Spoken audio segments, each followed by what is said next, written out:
It comes down to, at the end of the day, for us at SEPTA, how are we good stewards of a system that we already have, that we know needs investment, both in the infrastructure to bring it up to a state of good repair, but also to provide the levels of service that we know that our customers want and we know that the city needs.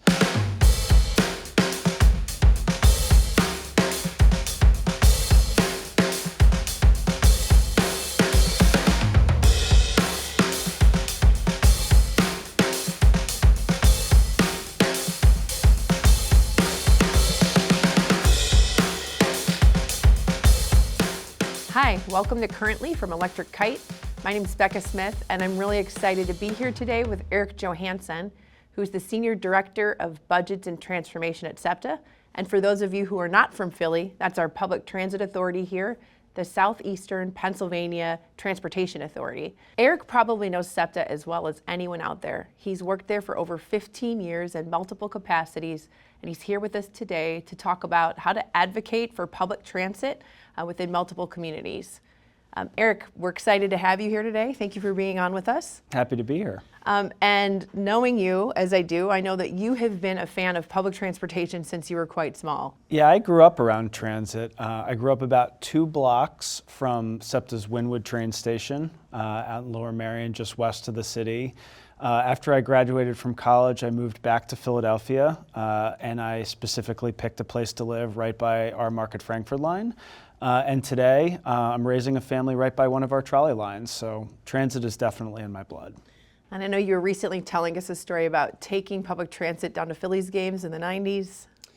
Yeah, so when I was a kid, and actually for most of their history, the Phillies were pretty bad. And so I could never get anyone to want to go to a game with me. So for me, early on, transit was freedom. Transit was the freedom to decide as a 16-year-old to go to a Phillies game by myself, to get on the train, to go downtown, to get on the Broad Street line and go to the stadium, and inevitably watch them lose at the old Veterans Stadium. But I got to go to the game, I got to buy a $6 general admission ticket, and I got to get there by myself, and I got to come home by myself. And to me, that was a very cool experience and something that was an early indication of my love for what public transit means for cities. And so thinking about that and your role now, tell me a little bit more about that. What does public transit mean for cities?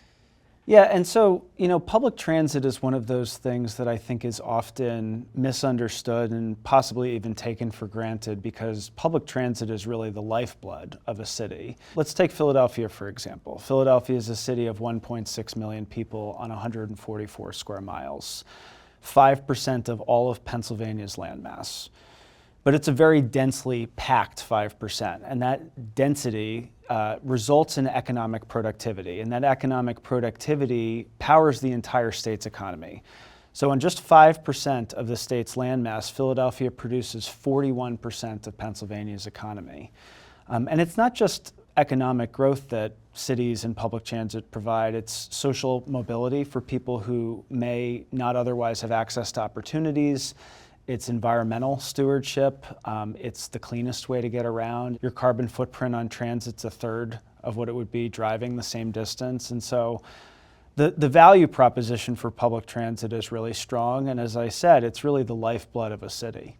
And so when you think about sharing that with people, communities, funders, the rest of the state, what are some of the things that you feel like people should know about public transit to get as passionate about it as you are? Yeah, one of the difficult things about public transit is that it is taken for granted. It's sort of in the background. It's something that you rarely hear about on our good days. It's something you typically only hear about on our bad days. And so it can often be difficult to get someone to appreciate why it's so important and why it's really the only reason why cities of this scale and this density can exist. So that's difficult. The other thing that's difficult is everyone benefits from transit, whether you use it or not. So we carry 800,000 people per day. For those of you who drive around Philadelphia, you probably know we have some of the most congested, some of the smallest streets in America. The city was literally built before cars existed. So, the cars were sort of imposed on our city street grid, and just imagine what it would be like to have 800,000 or something approaching that more cars in our city. So if you're a driver, or if you're a bicyclist, or somebody who gets around other than transit, you need transit to keep people moving around. And oftentimes that isn't something that comes intuitive to people. You gave a recent example of the Eagles Parade. How was that as far as moving people in and out of the city en masse? So by the numbers, the Eagles Parade route was about 4 miles long, from Lincoln Financial Field and the sports complex up to the Art Museum. The city estimates that there were about 1 million people that attended the parade. Those things are kind of hard to pin down specifically, but I think 1 million people is probably a pretty good estimate. We carried close to half of the people that went to that parade. And so we carried 500,000 people in a really compressed period of time. We had to truncate our system, we had to shrink it, we had to compress it, we had to run express trains into the city in the morning and out of the city in the afternoon, and we did it without incident. Mm-hmm. And we made it possible for 1 million people to go to the parade. So that's one day, that's one microcosm, that's one really fun microcosm of what transit can do. But it made it possible for people to really safely and enjoyably access one of the great moments in Philadelphia sports history. And so thinking about that as well, there's benefits for people coming in and out for special events. As far as you touched on something related to the positive economic impact that public transit has. Can you speak a little bit more about that? So let's take what Philadelphia is planning on doing next year as a good example. 2026 is going to be America's 250th birthday party. As I'm sure you know, Philadelphia is one of the preeminent cities in America's birth story. So there's going to be a lot of events. FIFA is hosting World Cup games here. The Major League Baseball is hosting its All-Star game here. The PGA Championship is going to be here. We're going to host 2 rounds of March Madness. In every single one of those instances, SEPTA is being relied upon to move large numbers of people who may not have any other way to get around. You're talking about international tourists who expect there to be public transit in the cities that they go to. Mm-hmm.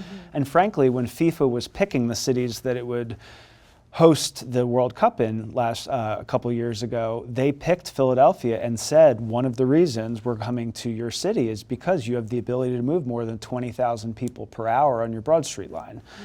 So Philadelphia's ability to host a great party next year is in large part because of the system that we have. So that's obviously bringing economic benefit to the city. You also mentioned environmental impact, talked about the carbon footprint of taking a public transportation trip is about 1/3 of what it would be if I was to drive a car. Can you talk a little bit more about SEPTA's environmental sustainability initiatives and how it impacts in a positive way the environment? The first layer that's really important is air quality. Mm-hmm. Our buses, even the hybrid electric buses, are also diesel powered. Mm-hmm. And even the most advanced buses that are diesel powered have emissions at the tailpipe. So the first layer is our zero emission buses will have no tailpipe emissions. So it'll improve air quality in communities across the region. Mm-hmm. But the other level is the carbon emissions. The carbon emissions come from the burning of diesel fuel, and there's carbon emissions tied to electricity generation too. But on a per mile basis, it's a fraction of the amount. So you're already making a good environmental choice to ride a public transit vehicle compared to driving a car, and we're working on making that environmental decision even better by cleaning up our own fleet. Mm-hmm. That's great. And the third thing I think you touched on at the top was the societal benefit, things like education, upward mobility. How do you see public transit playing a role in supporting our education system and supporting people's access to jobs? And other societal benefits? Yeah, this is the one I'm most passionate about, frankly, is the upward mobility that is provided by providing an equitable, affordable means to travel. We have every morning 55,000 Philadelphia school district and charter school students on our system that we know about, that we give the special yellow passes to, that ride our system for free to get to school. We're reimbursed by the state's Department of Education for that service, but 1 out of every 3 people on a SEPTA bus between 7 and 9 a.m. is a school student. So that's one level. That's really important because we're providing efficient, affordable access to schools for those students that need to be in school. The next level is we have a seniors ride-free program. So we provide on the other end of life affordable mobility for people who may not have the ability to get around safely driving a car and may not be able to afford an Uber trip, for example. So our seniors ride-free program, once you turn 65, paid for by the state lottery, you can get a senior card and you can ride any of our system for free. And then the in-between, the getting to work part, we're starting to partner through our Key Advantage program with employers to give affordable access to SEPTA fare products to people to get to work, where employers can offer transit as a benefit to employees and offer that as part of their new hire orientation package or as part of their retraining package, where they can get a SEPTA key card and the employer will sponsor that travel. And we've got about 100,000 people participating in that program too. So we've got lots of programs that offer very affordable, very efficient mobility for people across any income level or any education or stage of life. So a lot of great benefits that public transportation provides, particularly SEPTA offers to our region. I think with COVID, there were some concerns about safety and security on the system, and I know that's something that SEPTA has been addressing. I'd love to hear a little more about some of the initiatives to maybe what happened during COVID and then how SEPTA has been addressing some of those things over the past 4 or 5 years. Yeah. COVID was a very difficult time in the public transit industry. And there were a couple aspects of that. I mean, it was a difficult time globally, for sure. It was a public health crisis. And we never stopped running. We kept our system open. We never stopped running for a single day because we knew that there were essential workers that needed to get to jobs at grocery stores, at healthcare facilities, and they needed us. And maybe they didn't have access to a car, and we still needed to get those people to where they needed to go. So we kept running. But during that period of time, as many people know, there were a lot of social behavioral norms that started to change, and there were a lot of people that experienced mental health crises, and a lot of those people ended up in our transit system. And at the same time, we also had a difficult time hiring police officers, which again is not a unique situation to SEPTA or Philadelphia, but became sort of a phenomenon. And so we had this combination of all of the social problems that started happening in addition to the public health problems during COVID, with a hiring challenge with transit police officers, and things, some of our crime statistics started going up. Well, we're very happy to announce and report that in 2024, we've got our transit police almost back to full budgeted headcount. We are having great success with recruiting, hiring, and training people in the police academy. And we're reporting the largest reduction year over year in incidents of crime on our system in the transit police department's history. A 43% reduction in violent crime and a 33% reduction in all crime. So we're headed in the right direction. It was a very difficult period of time, but we believe we put the measures in place that our customers demanded, that we wanted to see, and we think the results are bearing fruit. So tell us about SEPTA's daily impact in this city. So SEPTA carries about 800,000 people per day. That's roughly split, 400,000 on the bus network, 400,000 on the rail network. Before COVID, we were at about 1 million, so we're about 80% of where we were before COVID. How many car trips? What's the impact as far as savings in that regard? Not every SEPTA rider would hop in a car if they weren't riding SEPTA. So those 400,000 some people per day, 800,000 trips, we estimate about 150,000 cars removed from the roads each day. That's great.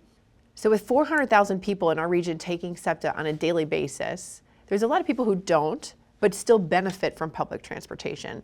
So how does SEPTA and public transit benefit those who are not necessarily riding every day? Right, so there's really two ways that we benefit people who may not use SEPTA themselves every day. The first way is just keeping cars off the road.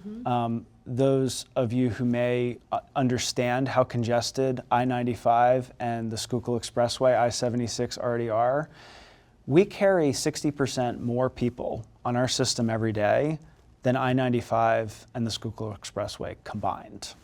So just imagine all of those people driving instead of riding transit. If you are a driver, you want people on transit. You want your commute to be better because people are choosing transit. So that's one way. The other way, and this is sort of a way that I think a lot of people take for granted, I'm sure I take for granted, is all of the services, all of the goods, all of the ways that people access things throughout the city and region every day. A lot of people that have to get to the jobs and to get to the places where people go throughout the day, those people take transit. So we keep the economy moving in ways that's almost invisible, maybe, to some people throughout the day. But those things became really visible during COVID, when we kept grocery stores open, for example, by allowing the people who were stocking those shelves and the clerks at the front of the grocery stores to get to work. We kept healthcare institutions working, shift workers, people who work overnight. A lot of people relied on transit to keep the city and the region moving. And leading, I think, from the period of COVID, I remember reading during 2020, 2021, ridership on public transit across the country dropped by 80% or more, which certainly has left its budget impacts that I imagine you're still contending with and dealing with. I'm wondering if you could tell us a little more about that. Yeah, so one of the things that happened during COVID is that for a period of time, we lost a lot of ridership. Anyone that could stay home was literally instructed to stay home for a long period of time. And coming out of that, what we're seeing is a change in the way people travel. So most people are back to work in their physical location. But the Bureau of Labor Statistics is estimating that about 18% of all work hours in our region are being performed remotely now. And as it would happen, that almost perfectly correlates with our reduction in ridership coming out of the pandemic. We're at about 80% of the ridership that we had before COVID today. So 18% of work hours, we expected to kind of plateau in that 80 to 85% of pre-COVID ridership level, and that's about where we are. The problem is that SEPTA and a lot of large urban transit agencies relied on fare box revenue to cover a large share of our operating budget. So for SEPTA, it was about 40% pre-COVID. Now we're at 21% from the fare box. So we've lost a significant amount of revenue, even getting back to 80% of pre-COVID ridership. And that has resulted in a sustained $200-some million gap in our budget. Since 2020, that $200 million gap has been filled by the federal COVID relief packages that were passed in 2020 and 2021. But that was one-time money. So that was money that we were eligible to use for operating assistance, that we could backfill our lost revenue from ridership, and that money is now expired. And this is happening to transit agencies all across the country, particularly large urban agencies that relied on fare box revenue to cover a large share of our budgets. And so what's happening is we're running out of the COVID relief. Ridership isn't all the way back to 100% of pre-COVID. We still have the same fixed costs of running the system. And so we have this, what we're now quoting as a $213 million budget deficit for the fiscal year coming up starting July 1. And so when it comes to making up that deficit, what are some of the sources that you're looking to try to fill that gap? So we've been talking about this for the last 2+ years now because we've seen this coming. This is not something that had happened overnight. And we've been communicating with our stakeholders, our elected officials at federal, state, and local levels that this is a problem. I mean, there's no way of filling a gap this large and keeping service and fares where they are. And of course, you know, with all of the benefits of public transit that we've talked about, the last thing that we want to do at this point is cut service or raise fares, because that would create a situation where you're starting to erode the benefits of public transit. So we've been communicating it, and what we've been trying to say is that you want us to be the full version of ourselves. The city needs us to be the full version of ourselves.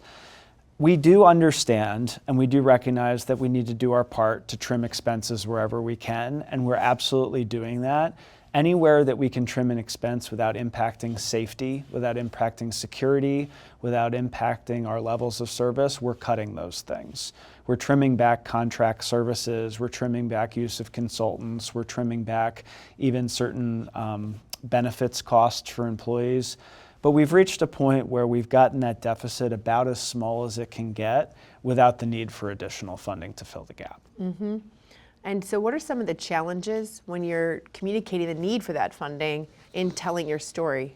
Yeah, so one of the relatively unique things about SEPTA is that we are an instrumentality of the Commonwealth of Pennsylvania, which means that a large share of our funding comes from the state.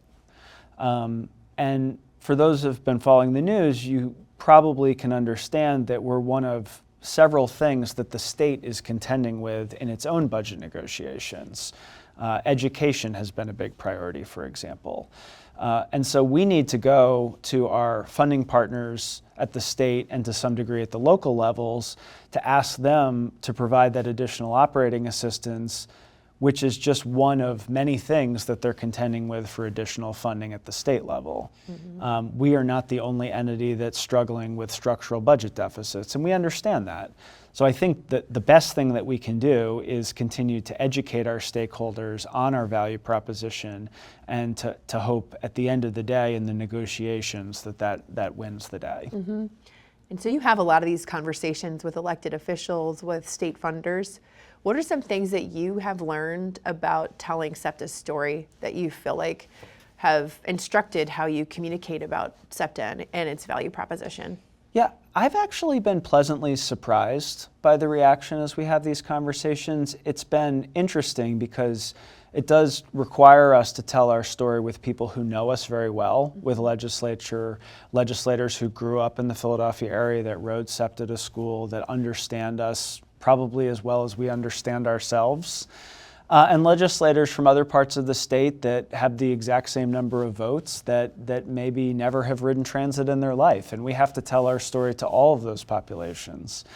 And I've been pleasantly surprised that after we tell our story and we explain the reasons for the deficit, there's a broad understanding that we are doing everything we can to both answer the call on safety and security, on cleanliness, and to reduce expenses as much as we can to participate in the deficit reduction. Mm-hmm. But at the end of the day, we do have that structural deficit that, but for additional funding, we would be forced into some pretty devastating service cuts and fare increases. Mm-hmm. So we talked a bit about how you tell the story to policymakers, to elected officials. How does SEPTA tell its story to the general public and the communities that it serves? And what are some of the similarities and differences in telling your story? Yeah, that's a great question. We really start with acknowledging the areas where we are working on to be better. Mm-hmm. People experience us as riders as a service that they pay for their trip. And we acknowledge that there's areas where we've needed to improve. Safety and security is something that we've touched on. We feel like we've answered the call on that. Something else that we hear about is cleanliness. Something that we've invested in our budget is 100 additional cleaners. We've got what my boss affectionately refers to as our IndyCar pit crew now at the end of all of our rail lines, where when the train comes in for the 5 minutes or so before it has to go out to provide its next line of service, we have a team of maintenance custodians that get on the car, they rapidly clean it, they squeegee it, and they get it ready to go out clean. That's in addition to the deep cleans that we do overnight. Mm-hmm. So when we message our services and our value proposition to our customers, we start with, look, we're hearing feedback, we have customer satisfaction survey scores, we know where our customers are telling us we need to improve. But we're also trying to explain to them some of the nuts and bolts of the budget dynamic. And this is challenging because in people's daily lives, they may not have room for thinking critically about SEPTA's budget dynamics, but we believe we have a responsibility to inform the public of the very real financial consequences that we're facing and how it will impact their lives. And so as we go through this budget process, we're trying to be as clear, using common language as possible to help people understand that a $200+ million structural deficit, if not addressed, will impact people's daily lives. And if you were talking to somebody who just moved to town and trying to explain to them in a sentence or two why SEPTA is one of Philadelphia's best assets, what would you say? I would start with welcome to Philadelphia, and I would spend some time talking about the priceless asset that is a city that was built before cars, a city that was built with a street grid that never contemplated the idea of a private automobile. And that's mostly true of downtown Philadelphia and even some of the surrounding neighborhoods. And I would ask them to envision a world where there are fewer cars and more space for people. And I would say, be part of that solution. Try us out. Be part of the solution that doesn't involve using a car for your daily activities or, using it as a last resort, which is how my family uses cars. Because that priceless asset, that street grid that we have that was built before cars, that was laid out by William Penn, it's something that you could never recreate. And that cities that were built in the 20th century after cars, you can see that their urban form is different. It's not as walkable. It's not as easy to move about downtown. It's not as dense. And so I think we have a priceless asset. I think what we're trying to preserve with public transit is literally trying to preserve Philadelphia as we know it. It's interesting that just this morning I had a conversation that, with somebody who moved here from Texas, and he was raving about SEPTA. He was talking about the Broad Street line, how much he loved it, how much he loved taking the bus. And a lot of what he articulated are some of the things that you're saying, just the ease of getting around the city, how he didn't have to worry about parallel parking as a person who grew up never having to parallel park, how easy it was not to have a car as a new Center City resident. So I think that people are certainly experiencing that benefit of the system. I personally think there's magic in it. I think in an increasingly digital world, there are very, very few places left in society where you have no choice but for some period of time to be with a group of people that you don't know and is fundamentally a social experience. I find that to be one of the great joys of living in a city, of experiencing a city, of being in groups of people in a vibrant place. And yeah, sometimes stuff happens, but for the vast majority of time, it's a wonderful experience. And kind of even leading out of service cuts, fare increases, I know that we chatted a little bit about the infrastructure that we have here and some potential, some of the possibility of that infrastructure and what it could be if SEPTA were fully funded. I'm wondering if you talk a little bit about that. I always like to say SEPTA has inherited one of the best sets of transit infrastructure in the entire country. As I mentioned earlier, we have the only fully electrified rail system in the country, the only system that has no diesel-powered service at all. We have the only through-routed regional rail system in the country, which means if you go to New York, Grand Central and Penn Station don't connect. If you go to Boston, North Station and South Station don't connect. When you come to Philadelphia, both sides of our regional rail system connect. You can go straight through from Jenkintown to Jefferson Station, straight through the other side to 30th Street, and then out the other side to a different line if you're going to the airport, for example. No one else has that. In Seattle right now, they've got a major local sales tax that they've been using for years to fund the building of a transit system that upon its completion, they will have spent $50 billion to fund the creation of a system that is 1/4 of the size of the system we already have. So one way of looking at that would be this system is worth at least $200 billion baseline. So it comes down to, at the end of the day for us at SEPTA, how are we good stewards of a system that we already have, that we know needs investment, both in the infrastructure to bring it up to a state of good repair, but also to provide the levels of service that we know that our customers want and we know that the city needs. So for us, our unique challenge is to rebuild what we have and to provide a great service on it, not building new. And sometimes that is a bit of a difficult sell because there's a tendency to take things for granted that you already have. And so it is a different dynamic and it's a different sell for us. So as a person who's this passionate about public transit, I'd love to hear if you could wave a magic wand and SEPTA could be anything in the next 2 years, what would you envision for the authority? Well, in fact, we have those plans ready to go. For the last several years, we've been working on two things that are really exciting. The first is a bus network redesign. We've been working with stakeholders, with community groups to cast a brand new vision for what our bus network could be, which really hasn't changed in the last 60 years. The city has evolved, communities have changed, and our network needs to evolve with it. So we now have a plan, our new bus network redesign, which is going to provide dozens of routes with high frequent service throughout the day. So imagine if you're a customer and you live along one of these routes, this service will be so frequent you won't even need to look at a schedule. You'll know that the service on those routes is so good that it's almost as good as a subway. And then you can go out there and provide that service. And we're working with the City of Philadelphia on the new red bus lanes you see downtown, and working on signal timing and transit prioritization and different things to make the bus network feel a lot more like riding a rail network, a lot more frequent, a lot more reliable. We have a similar vision on our regional rail network, where over the next couple decades, with some targeted investments, we want to provide higher frequency rail service on our regional rail network. So think about a person landing at PHL. Instead of having a train once every half hour, what if that train was coming every 15 or 20 minutes and you didn't even need to look at the schedule because you knew it would be there?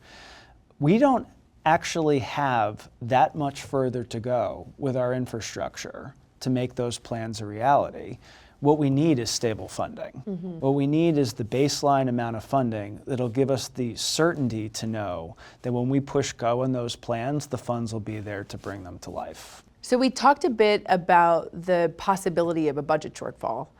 What happens for SEPTA if you're not able to make up that funding and you have a statutory obligation to pass a balanced budget? Yeah, that's what we're working through right now, and we're going to be releasing a budget this spring that contemplates that scenario. Our fiscal year starts July 1st, so we're going to be releasing a budget in April that assumes no additional funding because we have no promise of getting that funding, and it's pretty dire. Right now, what we're looking at is this fall, something around the neighborhood of a 20% service cut, which would affect all modes, all parts of the region, bus, rail, and at the same time about a 21% fare increase, which would raise all of our fare products, pay per ride, weeklies and monthlies, to some of the highest in the country. And that doesn't even get us to structural balance. One of the things that I have learned in this job is that we have an extremely high fixed cost structure. There's a lot of money behind the scenes that goes into maintaining and inspecting the rails, keeping the facilities open that house the buses. A lot of those types of expenses don't just shut off when you shut off or roll back service. And so what we're starting to contemplate is the very real case where by the end of this fiscal year, if they haven't fixed the funding shortfall, we may have to go beyond that. And that could look like suspensions of whole regional rail lines, closing bus districts, trying to chip away at those fixed costs that are so immovable if all you're doing is reducing service. I'm curious, you mentioned that the infrastructure of maintaining things, the fixed costs are relatively high. What's unique about the system that we have that makes that the case? Yeah, so this incredible asset that we have, these hundreds and hundreds of miles of rail, all of them require ongoing inspection and maintenance. Simple stuff, but important stuff, things like tree trimming to keep, shrubs and trees out of the right-of-way so the trains can get through, but also really safety critical stuff like walking the rails and making sure that, there's no kinks in the rails or stuff happens in extreme heat and extreme cold, things like that. All that stuff has to continue to happen regardless of how much service we're providing. And so what becomes really clear when you look at the high fixed costs for providing those sort of baseline levels of services is that you have to completely abandon the infrastructure to really capture the full cost of the service cuts. Mm-hmm. We hope to never get there, but again, as you mentioned, we have a statutory mandate to pass a balanced budget, and so we're hoping we don't ever have to implement these plans, but we do have to prepare for it. All right, Erik, you were born and raised in the Philadelphia region. So we have a few questions for you about your Philly favorites. So what is your favorite place in the city to get a cheesesteak? I would say my favorite cheesesteak in Philadelphia is Campo's in Old City. What do you like about Campos? I love the heater. Okay, Tell us love more. the heater. It's like a spicy cheesesteak with onions covered in cheese, and it's so good. Hot sauce. Awesome. What's your favorite thing about living in Philly? I am a huge sports fan. I talked about my experience riding regional rail on the Broad Street line to Phillies games by myself as a kid. I don't go myself anymore, but I bring my kids. And I love going to Phillies games on a Sunday afternoon with my daughters and teaching them how to keep score and teaching them all about my favorite sport, which is baseball. I loved experiencing the Super Bowl run this year with them. There's something, again, this like shared joy is such a magical thing living in a city, and I just love being a sports fan here. So Philly sports as a kid, and now you're introducing your kids and bringing them in. Indoctrinating them, some would say. But helping them to enjoy it and also understand that the run of success we're having right now is not something to take for granted. It's very special. It is.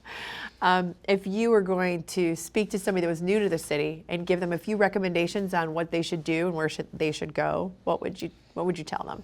Yeah, I think I would tell them to start by just walking around, experience the neighborhoods, experience the difference between the neighborhoods. I would tell them to try out the cultural attractions. The art museum is incredible. I think my favorite place in the entire city right now to bring my kids is the Franklin Institute. So I would tell them to go there, the Barnes Museum, and I would definitely tell them to catch a game. Catch a Phillies game. Yeah. Erik, I know you have a board meeting to get to. We really appreciate your time chatting with us. So thank you so much for being on Currently. My pleasure.